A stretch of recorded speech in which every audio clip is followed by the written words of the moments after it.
Hi, Katherine. Welcome to the show. Thank you. Thanks for having me. We have done so many podcasts together at this point, and I'm so excited to see you and talk to you about your motherhood journey. How many kiddos do you have now? I have three kids, and they are 5.5, 4, and about 20 months. Oh my God. How have you carried three pregnancies? like, I Right? have one It's like, baby, it- and I'm thinking about another pregnancy, and I'm just like, I don't know, guys. I don't know. it's actually crazy. I was just talking to somebody about this. Our family friend had a baby recently, and I was like, I feel like we just hear about people having babies and we're like, oh, that's so great. And, it's so nice because we hear most of the time about positive experiences, but it's just like what a woman's body does is just, I'm never in awe of the whole process of like getting pregnant, growing a baby, having a baby, nursing a baby, your body healing, like then people doing it again because biologically you like black out any of like the trauma that comes along with it. And just that like women, it's wild to me. And I'm always just like, it's incredible. So. Yeah, it really is amazing. I'm so curious because your first two kids are pretty close in age. So Mm. going from that first pregnancy to getting pregnant again, did you feel like, because this is something that I kind of like have been thinking about lately, did you feel like your body was ready for another pregnancy when you got pregnant? Because I think when you have only done it once and you haven't had another kid yet, you just don't have the experience to know. Like, where is that transition point? And for you, well, now that you've had three kids, you know what I mean? Talk to me about like that in between, those blackout moments, because I'm so curious about that part of postpartum and like going into another pregnancy. And was that easy for you? Was it hard for you? I mean, it was a no-brainer for me that I wanted to have multiple kids just because I'm one of four. I'm the oldest of four. Yeah, And you guys so have a big I, family. yeah. And so like I've always thought to myself, like that, if God allowed me to have more than one child or just children in general, that I would be really grateful for that because my siblings are my best friends and I'm so close to my family. So I've always had that idea in my mind. As far as the timing goes, I mean, my family will tell you that I'm trying to just exactly replicate me and my siblings' birth order because it's coincidentally timed. It's like so far it's timed out to be pretty identical Oh to my how God. my siblings and I are. Yeah. I have one, like my youngest brother, Christopher, and I are almost 8 years apart. And so I'm like, I don't know if I want to wait until my daughter is 8 years old to like really get it right on Really get time, that right on the fourth spot. baby out? But yeah, I mean, I don't know if I necessarily was like, for sure, I'm ready for this. I really tried, I had my first daughter in like the thick of COVID. Mm. So I really tried to be as present as possible in a very stressful and anxiety causing time. I think I like reflect back on that and feel like I was incredibly anxious. And I don't know if that's like postpartum anxiety or just like what the world was, the time the world was in at that specific moment. But I knew I wanted to like wait for sure until she was one and just be as present in that as possible. But now, I got pregnant right after she turned one with my second daughter. And then, when my second daughter was about 1.5, I was pregnant again and with my son. And so now is like the first time now that he's 20 months is like my first time having a 20-month-old and not being pregnant. Yeah, yeah. It's like a totally new experience because I'm like, I feel like I'm really getting to enjoy this time in a different way. Like I've enjoyed the others in such beautiful and different ways. And then this, I'm like, okay, I'm not thinking about where I'm gonna like doing a nursery or getting the clothes out of storage from when they're a newborn. Like it's a different kind of an experience. And so it's been it's been really great, but it wasn't like a specific time that I said like, okay, I'm gonna plan this so my body is ready and, teed up. And I just really wanted to kind of mentally block off the first year of just like focusing on being a mom for the first time and not having the pressure of people being like, so when are you going to get pregnant? When are you going to, which I'm having now. Yeah. Everybody's like, are you pregnant again? When are you going to have another baby? When's it coming? And I'm like, let's, let's relax, You're like, everybody. Like, also, that's private, guys. Come I know, on. That's uh, my business, not your I know. business. So it's like it's a whole different thing, but I feel like everybody has to do like what's great for them. I have a lot of friends who had one and they're like, I'm only doing this one more time. And I've had people who want to have three kids. It's different for everyone. I also looked at my mom. I look Yeah, at my mom totally. for everything. And my mom had my sister and I really close together. And then my brother Patrick right after, and then Christopher a couple years later. So I was like, that for me is goals because my mom is goals for everything. Yeah, I love your mom. She did like a very early love wellness interview with me, and I was so proud to get to talk to her about my business back then. I'm so curious, like what have you learned about being a mom from your own mom? Now that you are a mom, do you know what I mean? Because I think Yeah. that once you become a mom, your perspective on your own mom and her motherhood journey completely shifts. And I'm curious what that experience has been like for you, your guys' relationship. I mean, it's really what you just said. Like, I've always been close to my mom. I have admired my mom for everything. My mom is the reason that I, go back in my own childhood and knew I always wanted to be a mother, was just like being in awe of everything that my mom did as a mom and as a woman. And in motherhood, in her marriage, in her friendships, in being a daughter, a sister, a friend, like, and also just being like this powerhouse in professional spaces as well. So I've always admired my mom and looked up to my mom. I think when you become a mom yourself, you, as you said, your whole admiration or just empathy and understanding of all that your mom did Yeah.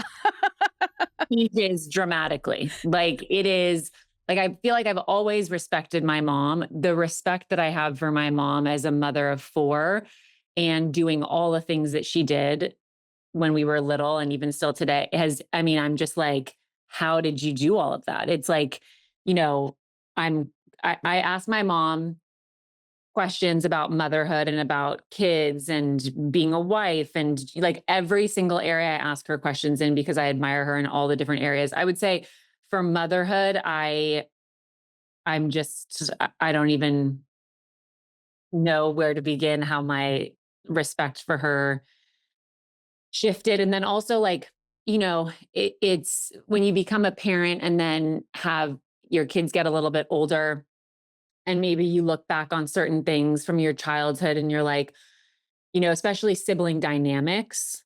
Yeah. And you look back on like maybe how your parents did certain things that maybe you're like, why did they do that? Or maybe why didn't they do that? Or how they handled certain dynamics or just birth order in general. And then you're like, oh, okay, I get it now. Like, I get why you had, you know, my sister and I do everything together. Yeah. And I have my two daughters are like the same exact age difference as my sister and I, pretty much. And when I was growing up, I was always like, I want to do something on my own. Like I went through a phase where I wouldn't do anything without my sister. And then I went through a phase where I was like, I want to be independent. And then my mom, I always would get upset at my mom when she would say to me, like, make sure you include your sister when we were little. And now I'm doing the exact same thing with my girls. I'm like, make sure you include your sister and make sure you guys do everything together because you guys are going to be each other's best friends. But it's it's interesting because my sister said to me recently, like, isn't it interesting that your daughters are going to grow up being able to watch a sister dynamic? Because Yeah. Oh, yeah. my mom never had a sister. So she always had like a very sister-like dynamic with her cousins, her girl cousins, and they were like her built-in sisters, but it's still different.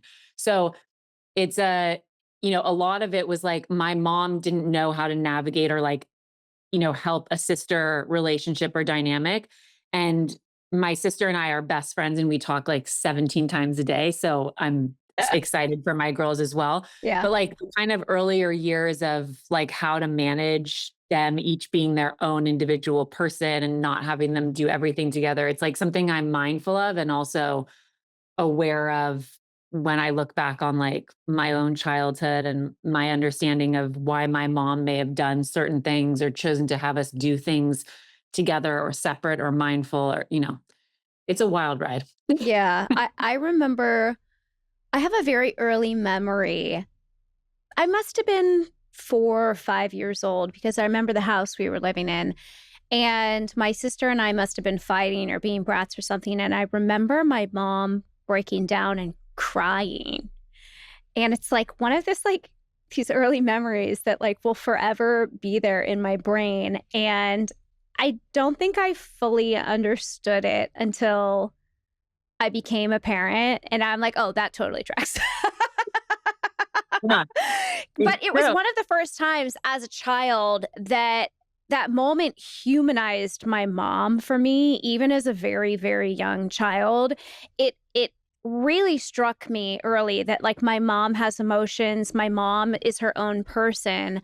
And I think in the very early days it gave me a different type of like respect for my mom. And it just is something that has stuck with me forever. And I think about it often now that I'm a parent, and it like continues to just like flash back in my mind. And I have such a clarity, on what parents give, to be Yeah. going through this journey. And yeah, like I have to say that even I can see my own capacity growing. What felt really, really hard in the beginning when my daughter was first here, it doesn't feel as hard anymore. And I have to imagine for you, it's a similar journey to go from one kid to two to three, all of those pregnancies, managing your family, your relationship. Like, do you feel like your capacity has just not become limitless, but do you feel like your capacity has increased significantly? Yes, for sure. Because I think like what you can manage as a mother is like, I mean, it's wild. Like you may not think that you have the ability or the capacity to manage or handle or just take on as many things as you do currently, but you're able to. And I think that um, that's really incredible. I will also say that I have had moments where I've realized that maybe the way in which I am with the load has changed, and I try to pay attention to that because I don't Mm. want to, um what I mean by that is like, Yeah, I was gonna say explain oh, thyself. like I remember being, pregnant with my son and, having my 2 girls, and Chris was traveling for work, and he was, like, on location somewhere, and I was with my mom and my sister, and I was, like, trying to get the girls to eat dinner and then get ready for bed and, get showered and, like, just, like, the The evening whole chaos. thing. Yeah, and I remember being just, like, so stressed and just, like, tense, Yeah. and it was kind of like, it wasn't just, like, in that moment, like, it was just, like, a theme for me, like, I was just like, "It's the summer, I'm, like, very, very pregnant, I'm, like, hot, the girls I'm trying to, like, manage the girls, my husband's gone, and my mom and sister are, like, crazy helpful and involved for me." Um, but even then, I was just like I just felt like, I was overwhelmed, and my sister said to me, and my sister's like so evolved and, you know, in tune with people. She was just like, basically sat me down and was like, "You have waited your entire life to be a mother, and you have always known you've wanted to be a mom and like be in this season of your life. Like, something is not working as far as you being present and wanting to really enjoy these moments. Mm. And you need to like let's figure out something different for you to do so you're able to be present and not so stressed Yeah. about like everything. And and so that was like a moment for me where I was just like, I first met it, of course, with like, I'm not stressed out. Like, I'm fine. It's just like a lot to have little Yeah. kids and have your husband gone. But then I was like, no, it's different because you wake up sometimes to a kid screaming for you, or, and then the rest of the day is just like you're needed, which is such a blessing. And also it can be like a lot. And so I my mom introduced me to TM, which is transcendental meditation, and she Yeah. had been doing it for a while after, especially after my parents were separated. And so it was a way to kind of have a moment of time that allowed my nervous system to like solidify for the day. Hmm. And it was so helpful for me. I started doing it like the week after I had this moment with my sister and my mom, and it really helped me. And I feel like I look now at how much like more steady my nervous system is. And then my capacity has been able to grow, and it's not met with like being short with people or being short with my kids. Cause like I don't want to be short with my kids. I don't want to like, I want to be able to meet my kids with whatever emotion that they're having and be able to understand that like their brains are like they have these little brains and these emotions that they don't know what to deal with or how to deal with them and where to put them, and like how can I meet them in those moments with being someone that they can co-regulate with and not someone that is so stressed out that they are searching for someone to help regulate their emotions. And so I feel like ever since then, my capacity has been larger and better. Or And different, just different. I feel like maybe it's a different perspective on it. You know what I mean? it's a different perspective. And I will say that like I was like, at that point, I was like, I have another baby coming. Yeah. And like I need to make a change to just Make room for all the new stuff that you're going to have to do. yeah, and also like be able to be someone that like the whole subject of co-regulation to me was one that I found to be really fascinating and also of like massive importance to me. Like Yeah. I was very clear that I want to be someone that can be steady and grounded to co-regulate. So I don't want when my kid's lid flips, I don't want my lid to flip too. I want my Right. lid to be closed and ready to receive and be someone that can be stable and calm to allow my child to work through whatever they're experiencing. Right. And there are moments that are harder than others, but like at this phase of them being little and like I was just like, I don't want to allow all of this to pass by with and focus on things that are unimportant. Like I want to be present in all of that. And so that was helpful for me then and continues to be helpful for me now. So here's the thing that I did not expect about having a baby and that baby's sleep. Because I didn't like really think about it until the baby was actually here. But I became a person with extremely strong opinions about lighting. I know that sounds crazy, but it's not. My daughter is 7 months old now, and our entire bedtime routine runs on a specific sequence of dim light and specific sounds. And if we get it wrong, everybody knows the baby will not go to sleep. Like we get out of the bath, we go into the room, and the hatch baby that we have is just already running on the program that I set for our basically wind down routine. And that hatch baby like is not going anywhere because it does include this real-time one-on-one sleep consultant chat, milestone sleep guides, and these science-backed lights and sounds. And every hatch baby comes with 3 months of that expert sleep support and premium content included. Like I'm very nervous for the next disruption to sleep, for the next milestone where Nell's going to start waking up again at night. But I know that that sleep consultant chat will help me through it when it does come, because it is inevitable that it will come. The Hatch Baby also grows with your kid. It works from the bassinet all the way through the big kid bed, which means it's not a thing that you use for a couple of months and then you put in a closet, which seems to be the case with many baby items. Hatch is in 1 in 3 nurseries, and it is the #1 baby registry gift. Honestly, now I get it because I've had one and I've been using it every single day for more than 7 months. Head to hatch.co/baby to shop and learn more. You can also find Hatch Baby on Amazon, Target, and Baby List registries. Again, that's hatch.co/baby to shop and get real-time sleep support. So a few weeks ago, I hit the wall. I'm 7 months postpartum. I mean, I've been hitting many walls. All mothers hit the wall pretty consistently when you're a new mom. But 7 months postpartum, I had not been alone in a room in what felt like many months. And no, I didn't need a vacation. Didn't need 2 weeks away. I needed about 4 hours somewhere that was not my apartment. So I booked a Resort Pass stay right here in New York City. And here is the concept. Resort Pass gives you access to luxury hotel pools, spas, and cabanas for the day. No overnight stay, no membership fees, and passes start at $25.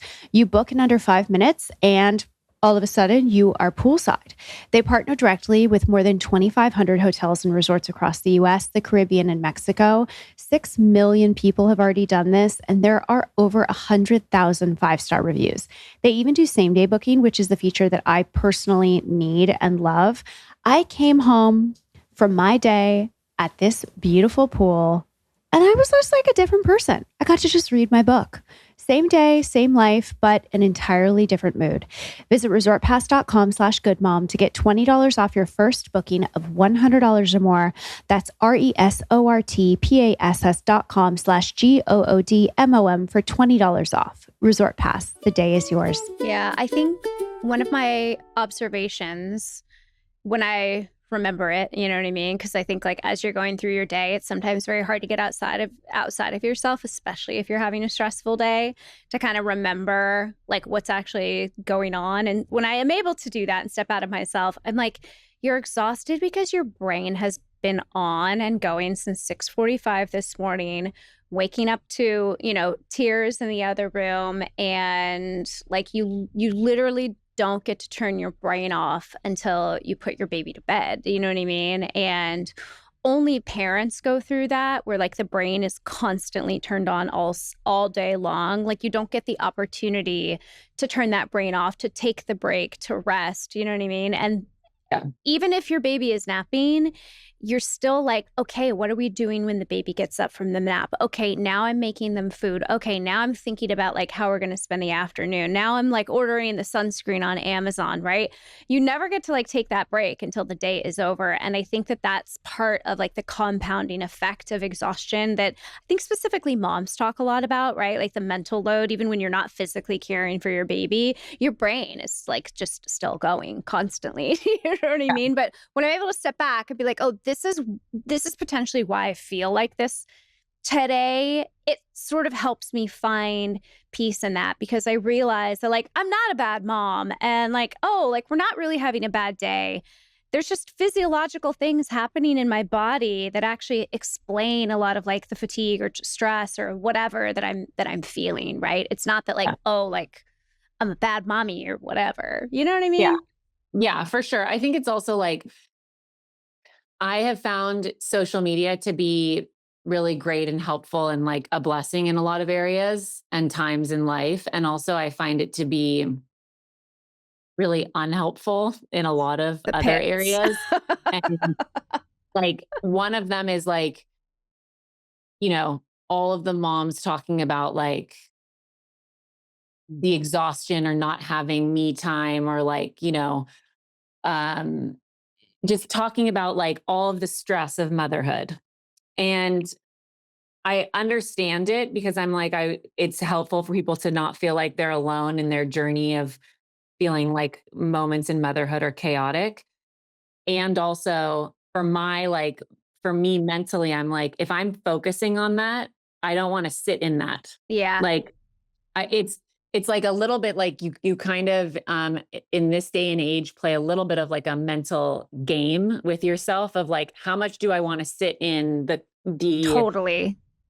well, just not complaining, but like the negativity of like, okay, this is a lot. This is a lot. This is like, all of, and then just, or just kind of shifting it and being like, yeah, this is a lot. This is a season of life where you have little kids and a full house and fingerprints everywhere and a mess everywhere. And, one day when that season is gone, you're going to miss it. And also, you will have moments where you're not like cleaning up and, you might enjoy that too. And like embrace the different seasons of your kids being little and then being, having emotions and then needing to work things out and, going into a new experience or a new school and making new friends. Like it's just like all of these different seasons and things are constantly just like you'll see as your daughter gets older, it's like something you'll feel like, okay, now I've got it down.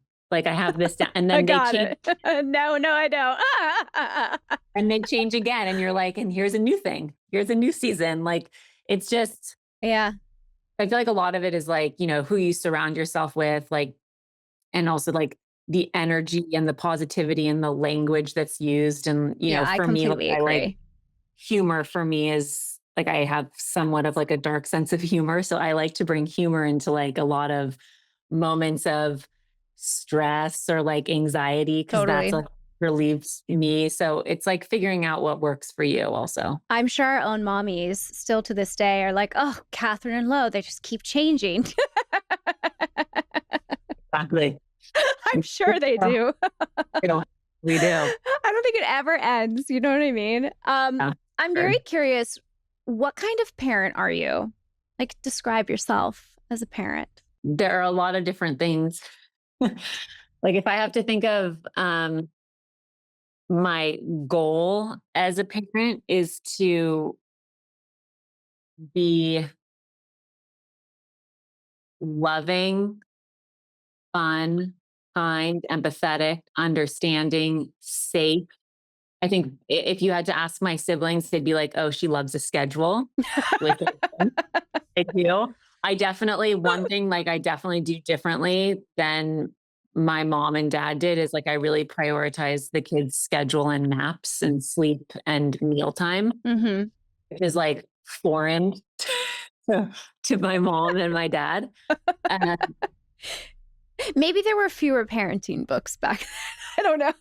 I just don't think it was really important to my mom. And she's still that way. Like my Yeah. mom is not, it's not a priority to my mom to like stop her day and have a meal or like, Mm, my mom is very like go, go, go, go. And yeah, let's just go. yeah, that's great for her. And I myself have the ability to do that. I just don't want I see my kids impacted by that when Yeah, they get totally. to be tired or whatever. And I'm just like, it's easier to just stop what we're doing and prioritize like a nap or prioritize body rest time. Like my Ooh, mom's like, what is body body rest rest. time? What's body rest time? It's like a great way for kids to be able to take a break that's not a nap per se, Mm, but that's like just let's take a moment and just recharge. Like yes. have some downtime. And it's harder, I think, in the summer when you're like going, going, going, and there's so much fun stuff to do and to be outside. And also prioritizing like, okay, it's okay to, read books and just like let your body chill. Yeah, And be I notice such calm. a difference when I do that with my kids and prioritize that. So I guess I like structured as a mom with certain things. But for me, like the most important thing is for my kids to just have the ability to feel unconditionally loved and that their childhood is fun and that their parents feel like they're having fun alongside them.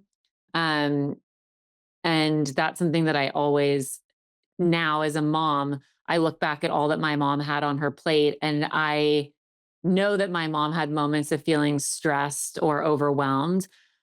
But I have to honestly say that in my childhood, I never once can recall a moment where I feel like I ever saw my mom feeling stressed or overwhelmed. Mm, And I feel like my mom always was down to do anything, have fun, go on an adventure, and I want my kids to have that same feeling with me.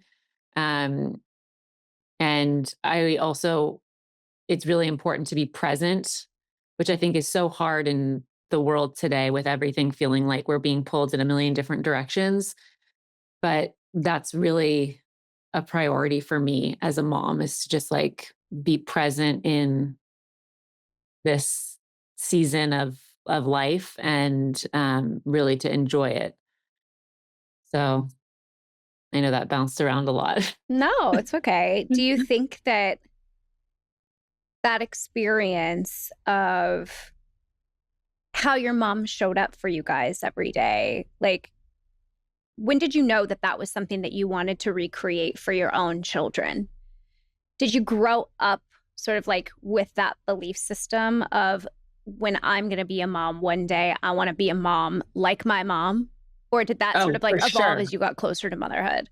No, 100%. I knew that I always wanted to be a mom like my mom. Mm. I always just like, I watched my mom growing up, and I think because I'm the oldest and because there are some years with between myself and my youngest brother, for me, I was like mommy's little helper, and I just Mm. loved every single minute of it. I was just like, and because I did that with Christopher, my youngest brother, I still like my husband, Chris, will always say to me, like, you think that Christopher is still your little baby. Like, I'm also really grateful that like he has a girlfriend that I love, and that's, that thinks that dynamic is funny. But like Christopher, I loved packing his diaper bag, and, Mm. changing him and laying out his outfits, and just like pushing him in the stroller, and I loved having that responsibility as a young child, and doing it, having my mom let me do that alongside her has also allowed me to watch like my girls be able to take care of their little brother, and like step into their own dynamics and their Yeah. roles. And I think it's partially the oldest, because like I look at my oldest daughter, and has very similar characteristics and traits that I had when I was little. Yeah. Um, and so I think a lot of that's like the birth order part of it. But I knew from the very beginning that I wanted to be a mom just like my mom, for sure. Well, you being schedule mom is starting to become clear to me. You're the oldest. You pack the diaper bag. Birth order is like a very real thing. I am like when my brother Patrick got married, my sister and I did a toast like the night before he got married. And we did it like different things for his now wife to know coming into our family. My sister was like, Catherine's the oldest. Like, meanwhile, she'd been in our family, before they got married for 10 years. So it's not like she didn't know any of this, but it's like, I am very much the oldest child. And Mm.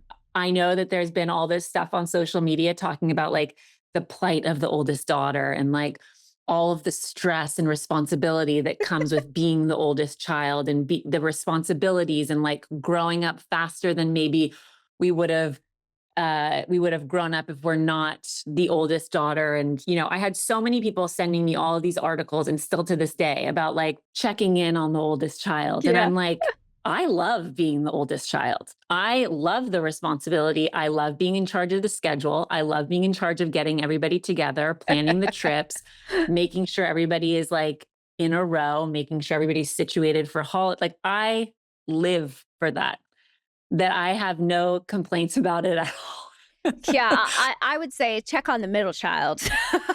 What is that middle child up to? I know everybody's like, has these understandings and these like, assumptions about the oldest, and, the middle kids and the babies, and, all these different things. And I'm like, I mean, those are very clear dynamics in our family. And I love it. That's so funny. I'm curious, you talk a lot about like how you're raising your children, and um I see with what you're talking about, so much of the stuff that I'm like striving, to incorporate into my own like motherhood and parenting journey. And it's so funny you talk about like taking care of your brother, because with Nell, I truly believe the kids just like want to be included. Like they don't necessarily like need or want to like play all day long. They like want to do stuff with mom and dad, They like want to help you feed the dog. They want to get dinner ready. They want to like clean up the mail and go on little errands and stuff. They just want to be like incorporated and part of the family. So I'm starting to do that already with our daughter. And it's so fun. I'm like, okay, like we have to like put the food back in the fridge after we eat. Like we like gonna like tidy up our little area. Anyway, it's so fun. But I'm curious for you, when you think about values in your home, like what are the values that matter to you the most? What are the 3 things that I think you like focus on every single day? I would say family is probably the number one thing. And I know you mentioned like the kids want to be included in everything, which, they totally do. But it's like we all want to be included in everything even as like adults. Yeah, Like that's we true. all just want to be like a part of something. And I think with kids, it's, you want to be a part of what your family is doing. Yeah. My mom told me that like when I first had my first daughter, she was like, kids love helping out and doing different tasks with their parents. And I would watch my mom give my daughter like these little tasks and like little errands. And she just Yeah. like loved it. And so I'll even do that like with my second daughter. She'll help me, you know, she'll just like get really excited about organizing something. And my oldest daughter will be like, "Can I help you tidy up? Can I help you clean off the table or clean up the play area?" And with my youngest, my son now, I'm like, he helps me I have him help me with little things. And so, doing things together as a family is, the most important thing. And I think that's like a big value that comes from my grandparents teaching my mom and her generation. And then that spilling over to like my generation and wanting to have that be a part of my kids' life as well, is Yeah. just like family is everything. And it's the number one most important thing in life in general, for sure. Yeah. Like it is the biggest thing for us. I'd say faith is also another big part of my life and Chris's life and my family's life and also our kids' life. So we make that a really big part of our life and our day-to-day life and just like routine and conversation and part of who they are as people. And I mean, I have so many values that are really important. The biggest thing is just being good people, like Yeah. being a good person. That's like a huge thing. Being kind, empathetic, caring, loving, understanding, and just being a good person. I want to raise good people. And that was a conversation my mom and dad always had with us, me and my siblings growing up. And that's a big priority for me. And for Chris as well, is to just raise good humans. And, all the things of trust, honesty, respect, kindness. I mean, I could continue with all of the values, Yeah, but I those mean, are you all you could really list important values. 5 bajillion values. I love when you talk about family and the idea of inclusion, and even adults, right? Everyone just like wants to be Yeah. included. And I think starting with your family unit is a really beautiful way to think about community, and it goes into all the other values that you talked about too. You know what I mean? Let me just start by saying that I love Primal Kitchen. I have loved Primal Kitchen for years. And now that I'm a mom and I have become super obsessed with reading labels, because like what I put in my body and what my daughter puts in her body really matters to me at this point in time. So like we've been eating a lot of Primal Kitchen lately, sauces, dressings, ketchup, etc. And I want to talk about my 7 months postpartum lunch. It is eaten standing up most of the time. It's assembled in about 90 seconds. It is usually whatever is in the fridge thrown into a bowl, and I call it a salad, right? It's like steak from the night before with some cucumber, maybe some lettuce and tomatoes, and I mix it all together. I put my Primal Kitchen Caesar dressing on top. But that is exactly why the dressing matters more than you would think. It's doing all the work here, right? Primal Kitchen is on a mission to change the way the world eats. They were the first brand to bring avocado oil to sauces and condiments, and now they're the fastest growing salad dressing brand in the country. And that Caesar is the one that comes in and out of the fridge all the time. Avocado oil, no seed oils, no sugar, no dairy. Nell has a dairy allergy, so this is very important. The ingredient list is short, and I recognize everything on it. They also make dozens of other dressings, sauces, condiments, pantry staples with the same real ingredients. Find Primal Kitchen dresses, sauces, and condiments at your local grocery store or on primalkitchen.com. Primal Kitchen, made for real food. Let me tell you where I am at 7 months postpartum. My body's not the body I had a year ago, and it's also not the body that I had 4 months ago. It is a moving target. I went into my closet a couple of weeks ago and I pulled out my favorite bra from before, hoping that maybe it would fit again.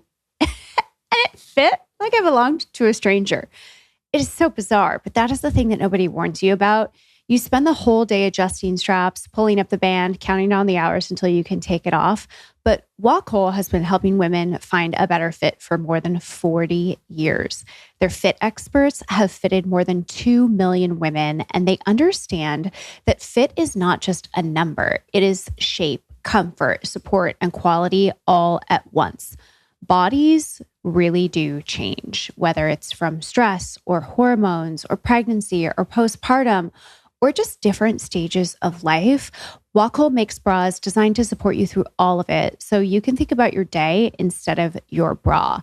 And right now, I am in the place where I'm buying new bras because, as I mentioned before, none of my bras from before fit. They literally look and feel like they belonged to a different woman. And I'm desperately ready to get out of the nursing bras that I have just kind of continued to wear after I have my daughter, even though I'm not breastfeeding anymore. So Wacol it is. Visit Wacol.com and use code GOODMOM at checkout for 10% off your first purchase. That is WACOAL.com, code GOODMOM. Offer valid for new customers only. Limit 1 code per customer. Support for every you, because underneath it all lies Wacol. I'm very curious.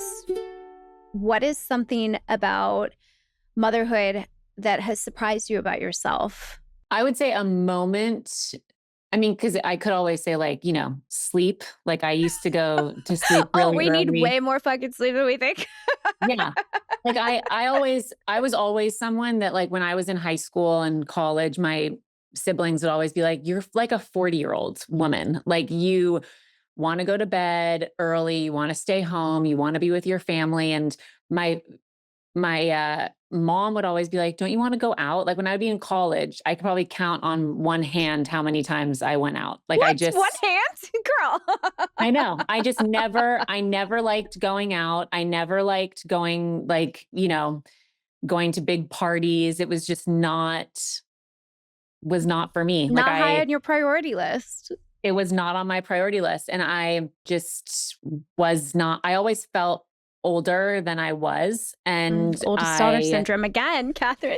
I know. I just didn't it wasn't my thing. My thing was not being super social. I always like to go to bed early. I've always woken up early ever since I was little, which probably is because like my dad wakes up at 5. My mom has always woken up at 6. I've never slept in. Like it's just never been a thing for me. So I would say that I am always surprised at how much I can like function on very little sleep, especially when they're, newborns and when they're little. And even now today, like my brother was recently saying, he's like, oh no, I need to get like my 8 to 9 hours of sleep and I can't have it be disturbed. I was like, be disturbed. I mean, like when you have 3 kids, one of them is bound to wake up with some sort of a question or like, I'm thirsty or I had a bad dream or like, can you come tuck me back in? It's like, there's always a little surprise in the night, I feel like. And so surprise. that's been surprising in that area. Like how little sleep I actually really do need to function. Honestly, that is so lucky because I need a lot of sleep to function. So I am I mean, of incredibly course we jealous need, of your yeah, limited I mean, like, capacity. ideally I need a lot of sleep. Like I need to sleep for sure, but also like, we don't always get a lot of sleep. You So don't always I get am a lot able of to sleep. function more than I thought that I would. But I think like something that was really surprising to me that I did not expect even a little bit, was I remember when I had my first daughter, and it's happened to me actually every time I've every child I've had, it's happened to me in like the postpartum phase at different phases, was like this realization that I'm not a kid anymore and that I'll never be a kid. And the appreciation for like this new season of life, and also this sadness and mourning for your childhood. Yeah. That to me was like the most shocking thing, that I was like, what? Like I remember being in the rocking chair with my first daughter, and I remember being so happy, and also like thinking of myself, and like myself as a baby, then my sister as a baby, my brothers as babies, and just being like, oh my God, I'm like a real adult now. Like I'm Yeah. like, uh, not, it didn't happen to me when I was married, when I got married. It didn't happen to me like when I got engaged or when I moved out, or, it really, for me, when I started having kids, I was like, okay, I'm out of that season of like running around in the backyard, or like, just being at home carefree as a kid, or just like playing with my siblings. Like that that's not anymore. That's not any longer. And I would say like that for me was shocking. Like I was just totally blindsided by that. And nobody talked to me about that at all. Like everybody talked to me about postpartum depression or postpartum anxiety or losing sleep or breastfeeding or your body feeling unrecognizable, or, the healing process, like all of those things that are very, by the book, and felt Super to me at tangible. least Yeah. like, okay, this is something that everyone's talking about and it is what it is.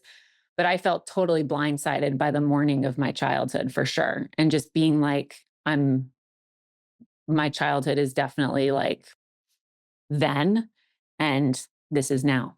Yeah. I think that identity shift as you become a mom for the very first time is so profound. And you lose so much, but you gain so much.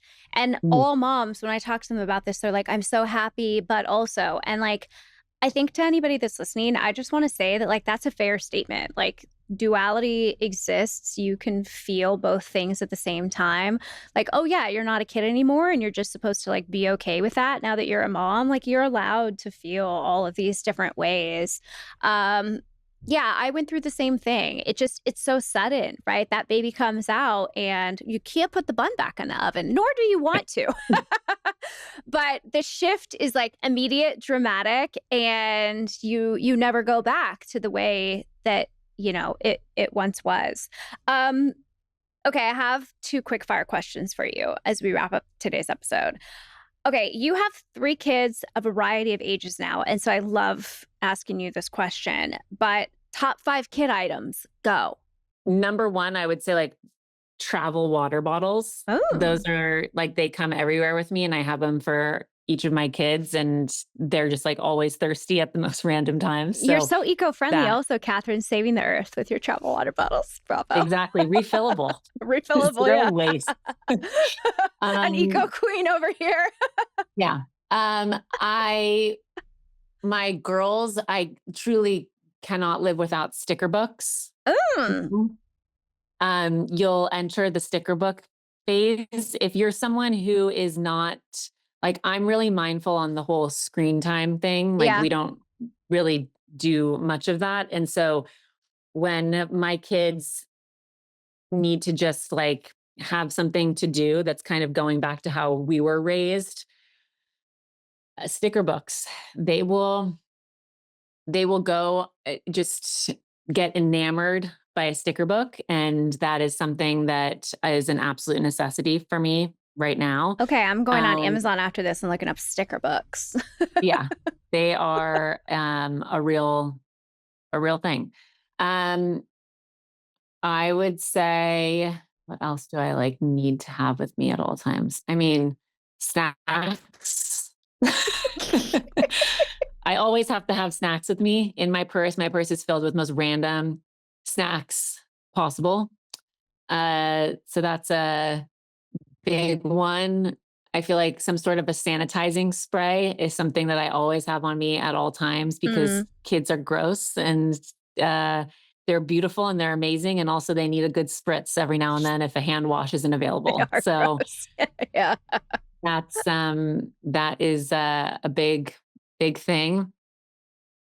And I mean, depending on how old your kid is, um, I would say like a great stroller is something that you have to have at all times that, works for whenever and wherever, or a carrier or something of that nature. I'm kind of exiting that phase a little bit, Mm. but I would say the other thing, I mean, because it's summer right now, is just like I never leave the house without sun hats for my kids because that's like another big thing. And I always in my bag carry around some sort of SPF. That's another thing in stick form, in cream form, in spray All form, in any forms. form I can get my hands on. It's like those things are always in my bag, and just also like a really functional bag as a mom. Like I'm sure you are in that. I mean, you have diaper bags at the age of your child right now. And then Yeah. when you kind of I like I exit do a have a diaper bag I phase, do it's have like a you got to diaper have a good bag. functional bag as a mom. I have a Got it. diaper bag, but I don't really like believe in diaper bags. Like I used my purse this weekend as a diaper bag, and I was like, this is also a diaper bag. Yeah, Every bag is a diaper bag, as it turns out. it is. Can be. It's a good one. It if really you can be. if you turn it into one, it is. Yeah. Okay, my last question, whether you're a mom, child free by choice, trying to conceive, wherever you're at in your journey, to you, what is the thing that you do not need to be focused on? This is just a womanhood question. I feel like all of the anxieties and stressors of that moment, like I think it's at different phases of life, of course, but my mom always talked to me about like to think of things in the long haul. That's a big one.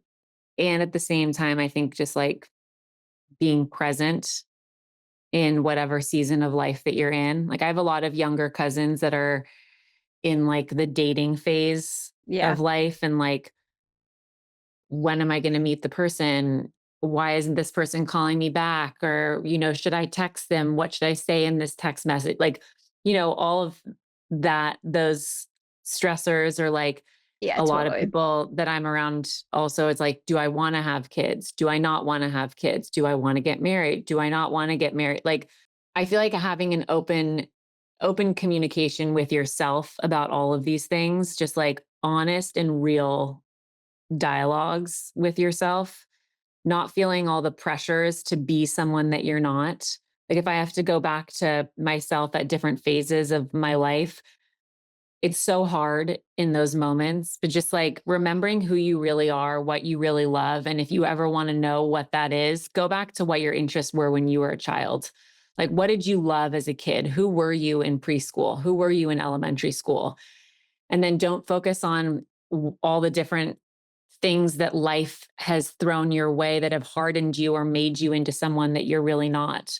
I think we all get so lost in, you know, life hardening us, or life making us tougher or angrier or more stressed out. And then we lose sight of like, what are the things that just brought us joy as kids? And how can we incorporate those into our life as adults? And going back to that and not forgetting that, that's another thing that my mom always said to me is like, if you're lost and you're trying to figure out what is it that brings you joy, what is it that makes you feel happy and feel like you're doing something that you love, go back to what you loved doing when you were little. Mm. And that's a lot of the time, some form of that is what you love as an adult, and also who you were back then, and trying to peel back the layers of like what has changed that as an adult and going back to who you were as a kid and bringing that into yourself and into your life as an adult is, I feel like, the key. And I see people do that as they get awareness of like maybe life has hardened them, or maybe life has made them into someone that they don't know who they are, or they don't recognize themselves, or trying to figure out, where is my joy? What is it that I love? And it's like when you try to unpack your childhood and going back to the things that you just spent hours doing because you loved doing them, like how can you bring that into your life as an adult is a key that I didn't know the importance of until I really was talked to about that at length by my mom. Mm. And I see it now with my friends, and I look at my friends who are like at their truest form of themselves, and they're doing just that. They're trying to figure out how to bring back into their lives things they enjoyed as kids Yeah. in like the adult form. Yeah. Just go back to class, guys. What were your favorite subjects in school? Like, truly, I was like such a science nerd and growing also, up, like, and like decided to turn it into my job. So yeah, but like, what did you love doing like as in preschool? completely. What were your like hobbies as a kid? Like those things are still going to bring you joy. What did you love doing in elementary school? Did you love creating things? Did you love art? And then you got to be an adult or in high school and you're like, oh, that's weird. People are going to think that's weird that you shut off that part of yourself. And then you don't access it until you're like in your 30s or in your 40s or 50s or whatever. And you're like, oh, okay, this is something that a part of me that's been missing, and going back to that. And you hear about people doing that in so many different decades of their lives, and maybe wishing or hoping that they had done it sooner. But I always I watch my kids now as a parent who has awareness of that. I watch them and I like see how different they are, and how different, like, one of them loves one thing and the other one loves another thing, and the other one, like, paying attention to that as a parent. So I can also like remind them as they grow and go through life of like, what is it that they just like loved doing with no judgment, no outside talk, no outside perspective, or anyone influencing what they shouldn't do or what they should do with their life or their interests, and paying attention to that. And then also thinking like,